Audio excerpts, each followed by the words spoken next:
Hey, welcome to our podcast, Spill the Lassi, a show where we talk about important topics in our Punjabi community, catered to the current generation. Hey everybody, this is Manvir Singh, joined by Herman Singh and Arjun Singh. Today we're going to be talking about Deep Sidhu and his life, legacy, and influence on Punjab. So Herman, why don't you tell us a little bit about that? Yeah, so Deep Sidhu rose to fame kind of in the Kisan Morcha, the farmers' protest, if you will. Did either of you know of him prior to that? I know about him from the protest onwards. I didn't know about him Arjun? before that. Never. Yeah, Never. and neither did I. But I do remember the first time I saw him, and it was this viral video of his, and we can play it in a second. But my first question was, who is he? You know, who's this charismatic, young, well-spoken guy? Totally. In the video, not only is he speaking Punjabi, he's speaking Hindi, he's speaking English. Perfect. And when I think of, you know, Punjabi leaders, I think of these older guys that I don't relate to, and here I am sitting in America seeing this young guy, and I'm like, who is he and how is he a leader? And what he was saying was, you know, quite profound. Manvir, if you have the clip. Yeah. Handling such an agitation, ये इनकलाब है sir, ये revolution है. And if they are not going to understand the seriousness of this matter, trust me, it's gonna be, it'll define the next political structure of this whole geopolitics of this entire country and South Asia. It's going to be really sad for them. It might be true. You know, because किसानों की जमीन ही ले गए, तो बचा क्या है? खुदकुशियां कर्जे. Yeah, so that was kind of the big, point at which he became, famous in the media. And so prior to that, prior to the Kisan movement, who is this guy? Well, he was born in 84, so he's in his mid-30s at the time. And originally, he was a lawyer. He went to Punjab University in Patiala. And then after that, he practices law for a bit, and then he becomes an actor. So he was kind of like this up-and-coming star in Punjab. His debut movie was a movie by the name of Ramta Jogi. He was in a couple other movies, and he did win a couple of awards. He did win the PTC Punjabi Film Award for the best male debut in Punjabi cinema back in 2016. So he's kind of like this up-and-coming actor. But he does have this background of law, so he's well-spoken, he's educated, and he comes from a Kisan farming background. And then prior to this, the farmers' protest, he did have a small stint of campaigning with Sunny Deol, who's a very famous, if not one of the most famous, not only Punjabi movie stars, but on all of Bollywood. And Sunny Deol was running for Member of Parliament of Gurdaspur with the BJP ticket. So that's Modi's party, the right-wing party, the party that controls India today. And we can get into that a little bit later. But after that, he gets, viral in this video, the one we just played, where he's saying, this protest is a revolution, right? Ye inqilab hai, sir. Like, he's talking at the time they were marching from Punjab to Delhi. And he's having this argument with the police officers that have set up barricades in Haryana.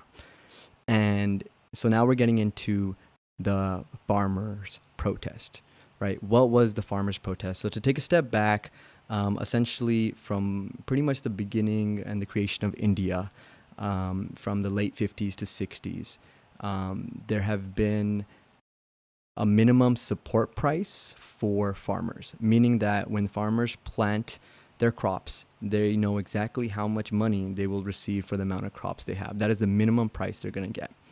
And all throughout India and in northern India, Punjab, Haryana, Himachal Pradesh, Uttar Pradesh, there have been talks of there needing to be some reform in Indian farming. And the BJP, the Indian central government, kind of uses this and passes these, they hastily pass these farming laws in late 2020, and they're going to go into effect in 2021 sometime. And at the time, the leaders of, this Punjab and Haryana and these other places don't say anything, but the farmers themselves are like, wait a second, we don't want this. We want assurance on the minimum support price. And they look to other states, Bihar, a state in northeast India, which, had reform of their farming laws back in 2006, and majority of the small farmers have lost their land to corporations. And that was basically a very similar law to what was going to happen in the rest of the country as a result of this bill, right? Most definitely. And not only that, like that was, one of the biggest things they were talking about was this minimum support price, but they're also talking about we don't want to be at the mercy of corporations. So that's what these protests originally started as. They were, very prominently the protests were described as the laws themselves were described as anti-farmers. And at this time, they were doing majority of their protesting in the cities, and they hadn't really gone on a march anywhere. So in the protests themselves start in August, and now we're late November, and it's when the youth, predominantly the youth and college kids, decide, Delhi chalo. Let's go to Delhi. Let's take these protests to Delhi. Let's take them to the central government.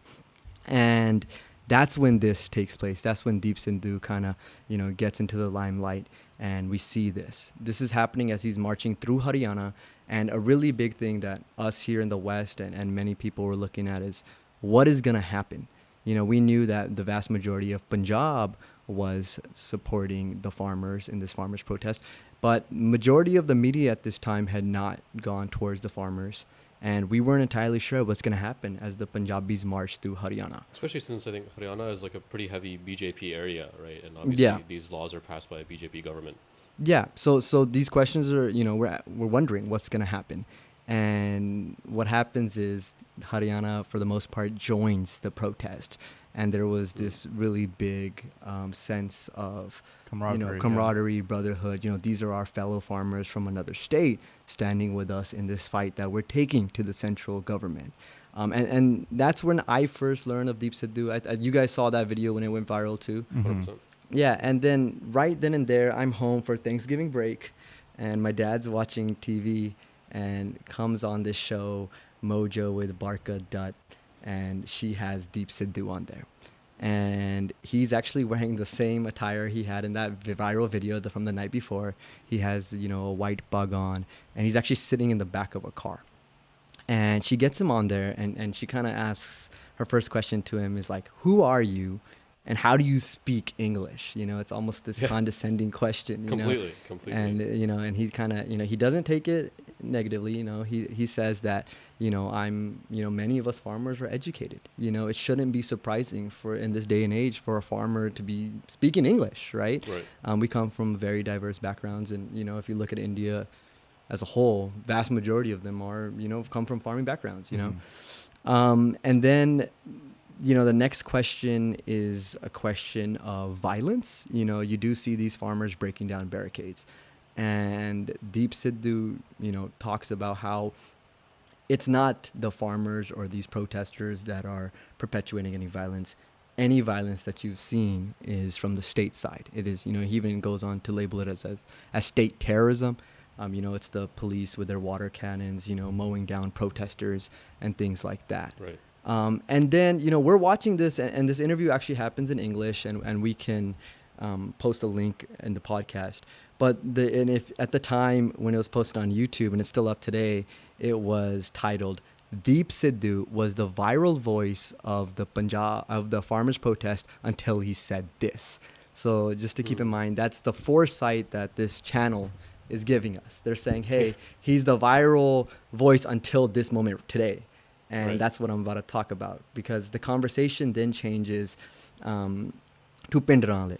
And she asks him, we are seeing a lot of pictures. We're seeing some flags of Pindranle. Are you guys Khalistani? Or are you going to tell me that Pindranle was a terrorist? Which side are you on? Essentially her kind of this simple question. And he responds saying, I'm not Khalistani, but I'm also not going to label Pindranle as a terrorist. So he kind of gives this nuanced answer. And she says, what? Wait a second. You're not going to say that he was a terrorist? Are you crazy? And she kind of goes at him, and he maintains his cool. Right. And for me, sitting in Los Angeles, I've never seen anything like this. Yeah. Where, it's a South Asian news channel, and the guy maintains his cool, and I'm saying that as a joke, but I'm being serious, right? Like, when you watch, see the channels your parents are watching, there's a lot of arguments, right? And yeah, and if you do watch the interview that we linked in the description, this journalist, she gets pretty emotional and she goes at him and takes shots, and he's very level-headed, very polished, and I think that was very polarizing to me as well. Like, wow, who is this guy that's able to speak so clearly and without, getting emotional himself? Yeah, and he argues well. Yeah. You can tell that he's a lawyer, and he's Totally. young. You don't see many young leaders, and here they are marching, and here he is, in the limelight. And this happens in late November, and that kind of gets him to the forefront, and he continues making a lot of viral speeches every day almost. It seems as if, I know for a fact every week there was a viral video of his doing the actual farmers protest, which lasted over 16 months or so. It lasted like I think a year and 4 months. So every week, he's out there. He's not only is he a leader, he's marching with them. And then one big point of the farmers protest was that they didn't allow politicians. If you were a politician that held office, you were not allowed at the farmer protest sites in Delhi. So it was kind of like this people's protest. It was this populist protest. And there were a lot of people there, not only in numbers, but in diversity. You had guys like Deep Sidhu, guys, Punjabi Sikhs born in Kisan farming families.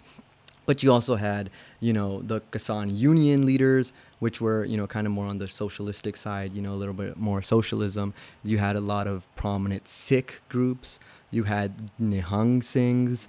You had Muslim farming unions. You had Hindu farming unions. And you actually had the BJP's own farming union there, right? The BJP holds power, and yet their prominent farming union is at the protest itself. Yeah, and I think one of the things that was unique about Deep Sidhu was during the emergence of all of these leaders and all these people that were vocalizing their position and speaking on behalf of the farmers, was some of these leaders would shy away from getting into the controversy and stuff like that. But Deep Sidhu was very clear on, hey, this is what I believe. These are our rights, and I'm willing to die for this, and I'm willing to go to jail for it. He had a viral video where he says, I'm willing to go to jail for this. We might need to go to jail for this. Are you guys ready to go to jail for this? Yeah.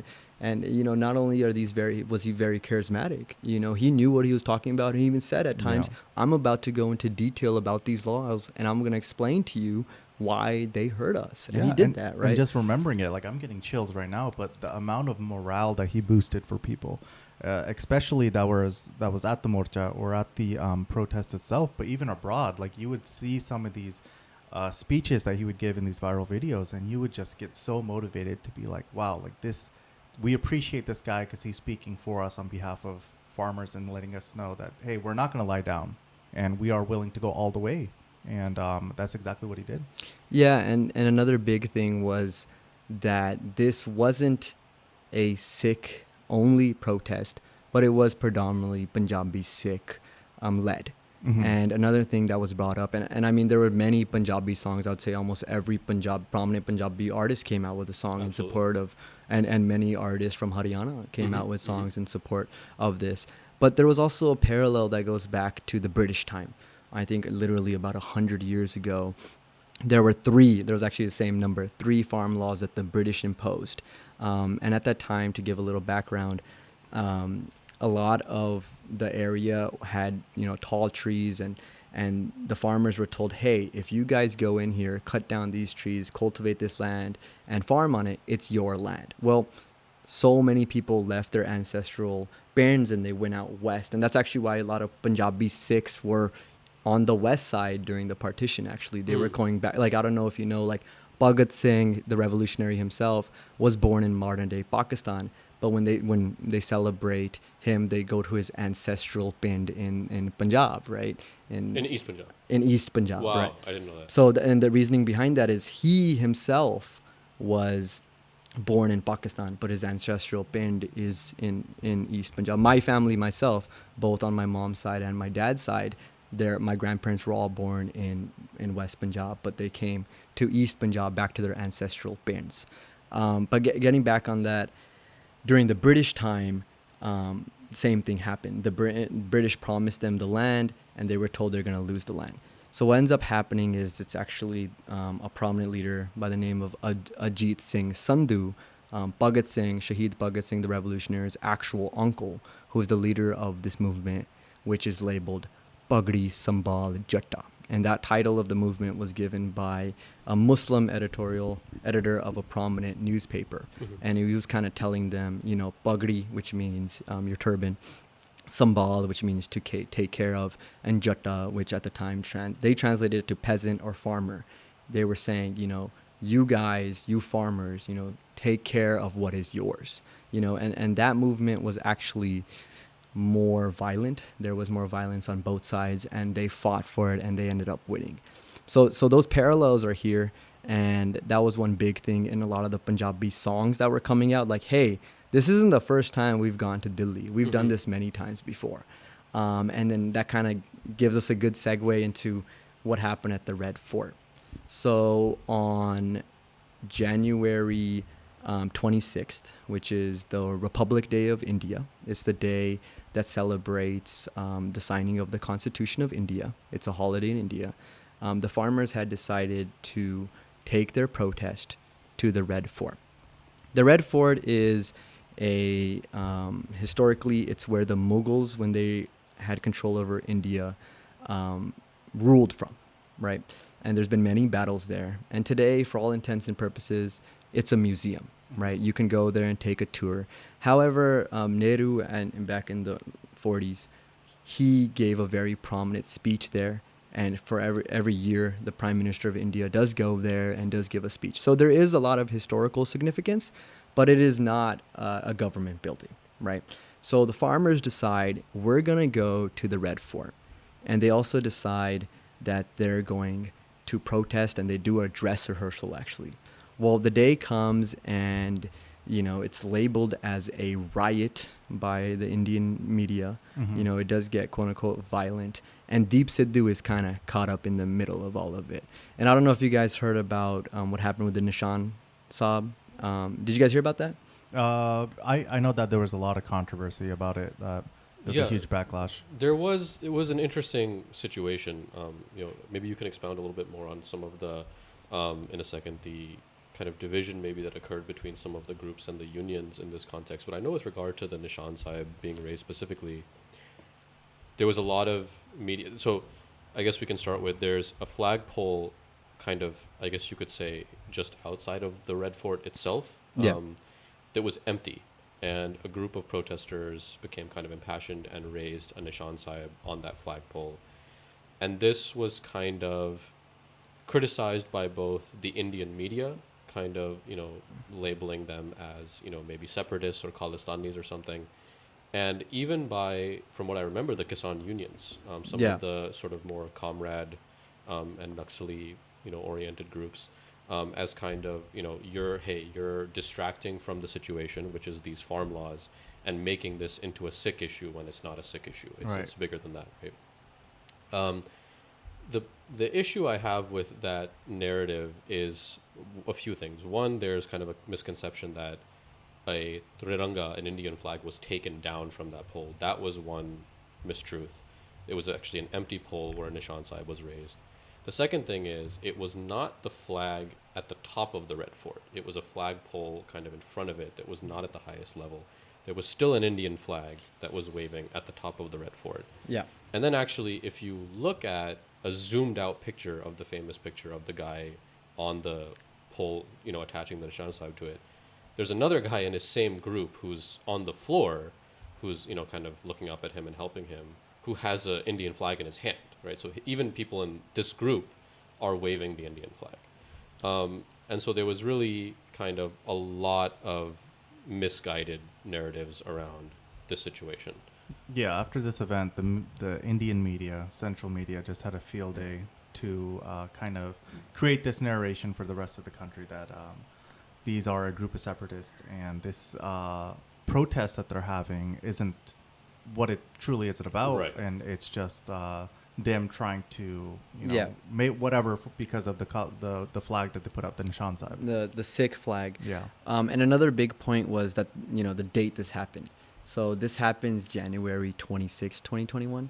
That is 20 days after January 6th, what happened in America, where you I didn't had... think about that. Yeah, so actually when I was watching the news at the time, there was a lot of parallels being drawn. By the Indian media. By the Indian media. No by the way. Indian media. No, Wow. yeah. So they were saying, hey, look, what just happened at the Capitol, where you had, all these January 6th protesters Mhm. attack. And I mean, the Capitol is where Congress meets, and you have these protesters, arguing, and I don't want to get too much into what they were fighting for, but it was much more political, and it was a bit separatist.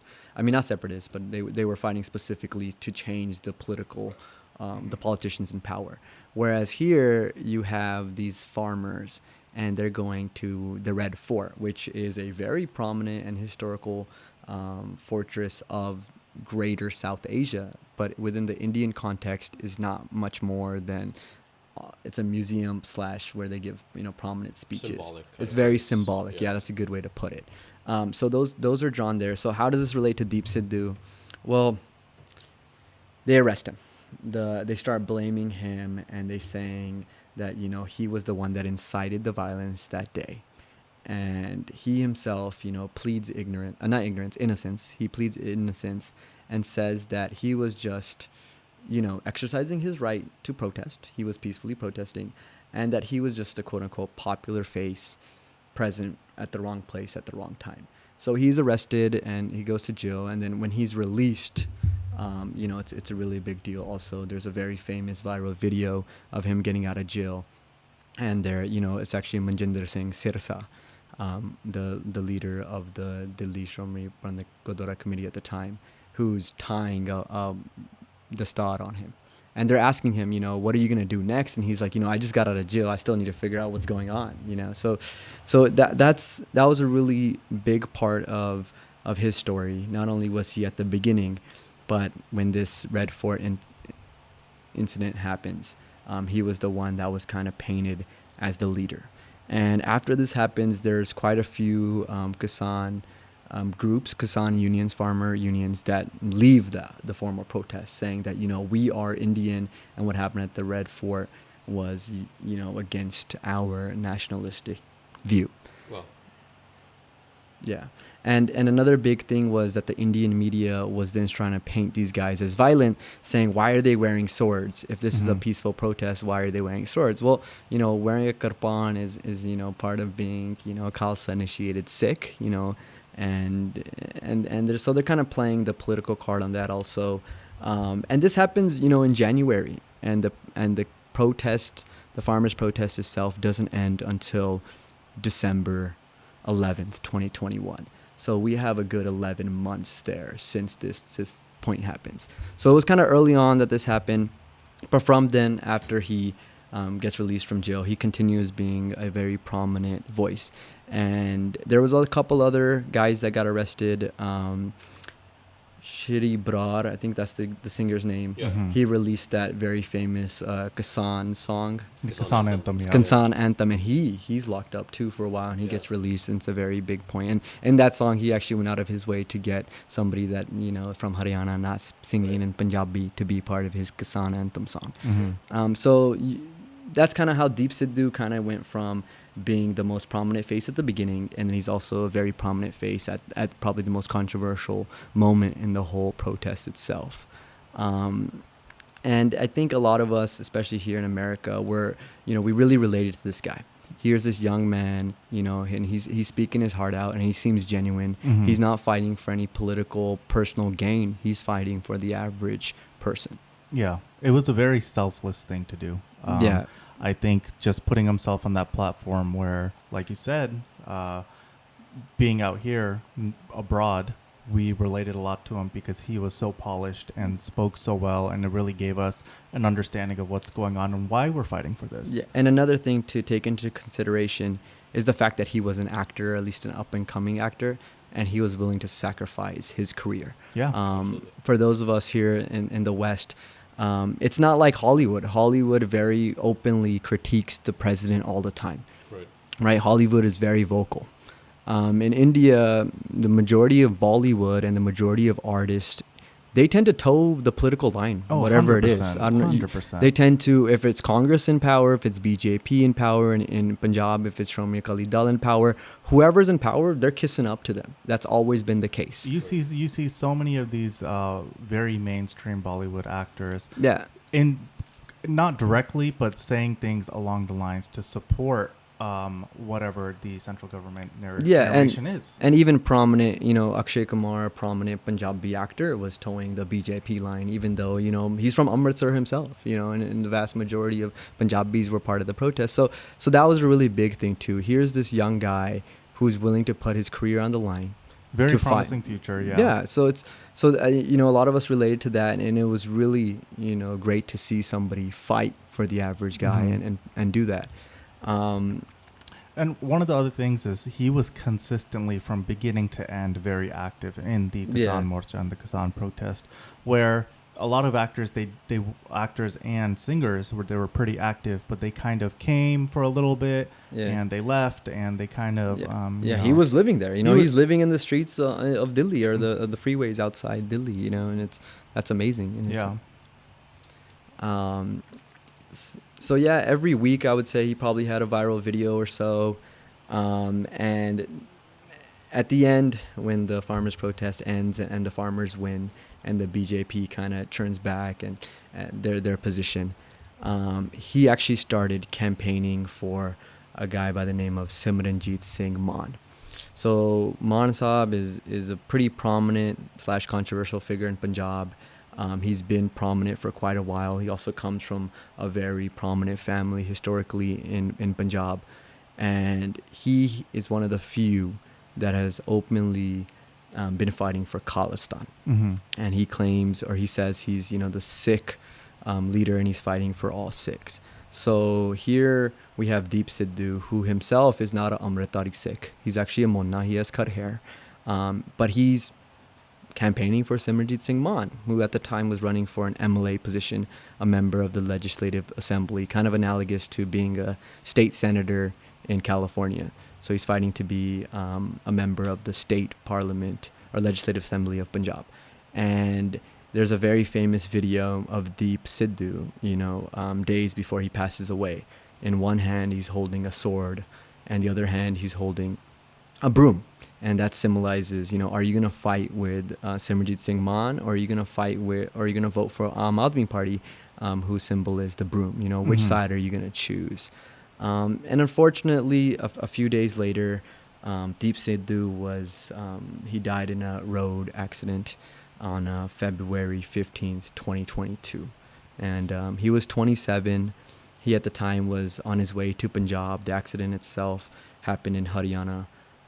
So his car rear-ended a truck that was parked on the highway, a truck that had broken down and was parked on the highway, and Sidhu was declared dead. And I mean, we've seen the aftermath of that crash. A lot of questions came up during that time. What happened? How exactly did it happen? You guys heard about that or saw it? Yeah, there were a lot of questions that came up.